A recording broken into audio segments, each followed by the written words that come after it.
Ever since the great minds of the 27th Scientific Convergence pierced the multiversal medium some 100,000 years ago, the Teflon conglomerate has scoured the multiverse in hopes of finding the unfindable. From the very beginning, our greatest minds posited that for the multiverse to be accessible, there must be something that links all of these universes together, a tether of incomprehensible size and importance. For these 100,000 years we'd searched, but alas we found nothing. It was written off as a theoretical concept, and if it was real, it was assumed to be unreachable at best, simply non-existent at worst. In my thousands of years of searching, I never in my wildest of dreams expected to be the one to actually find it. By some twist of fate, I was the one who found it. It began with an echo, a trail that led to a spiral galaxy far away from any charted regions of space.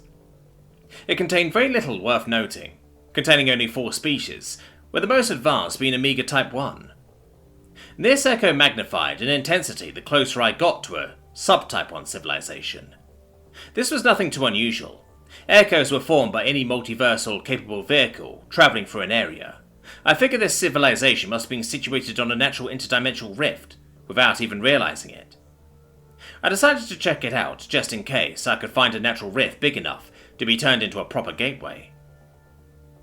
Upon approaching this civilization, I was faced with what at the time seemed to be an unexplainable anomaly with my sensors. The readings were off the charts. The sensors were telling me a full-fledged multiversal tear was present in the system. I knew this couldn't be true. Over the course of 100,000 years, only a single multiversal tear had been found. It was created after the first multiversal engine was activated. I reset the sensors 29 times, fabricated new sensors 5 times, rewrote the software 12 times, calibrated the sensors to my surroundings each time, and checked my settings against all travellers in a 70 multiversal radius, and got the same result every time. Not only did the system I was approaching contain a multiversal tear, but it was also 8 billion times more powerful than the tear formed by the multiversal engine. After hectic calls for backup, confirmation and permission, I entered the system. Immediately upon entry, my sensors went haywire. They couldn't pinpoint what universe I currently occupied. More accurately, they couldn't identify what universe I didn't occupy. I was in every universe all at once. Within all of this chaos, there was even more immense multiversal radiance to be discovered. Emanating from the third planet around the star, there appeared to be a singularity of multiversal linkage. By now I had a problem. I couldn't receive orders from my government. I'd ask for instructions and receive them immediately, from an infinite number of governments. Every single universe in existence could hear my call, at least all the universes that contain governments. Every single government tried to reply, crashing my systems instantly, every single time I tried. I tried to move closer to this enigmatic third planet, but found the closer I got, the more multiversal energy it took to pierce the veil. I came to the shocking conclusion that not only could the planet not be reached, but it also couldn't perceive me. They saw only one universe, their universe, and every universe all at the same time. I was nothing more than a blip of multiversal glue, inconsequential in the grand scheme of infinity. After centuries of careful study, observation, celebration and bewilderment, our great thinkers found out what this singularity was.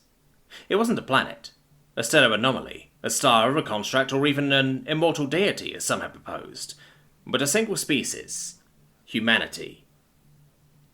They saw their universe as the only universe. Where they went, this universe followed. Where they observed, this universe obeyed. They saw us, just not as us, dark matter and dark energy. That's what they knew us as. The great attractors, the great repellers. They saw the universe clearly, the sum of all of its parts, all of us and all of them. They, humanity, had somehow pierced the veil, maybe even created the multiverse itself. I have resigned myself to the eternal study of these wonderful apes. Perhaps one day we'll pierce the veil once again, reaching into and grabbing hold of the same ability to clearly see infinity as they do. A man can only dream.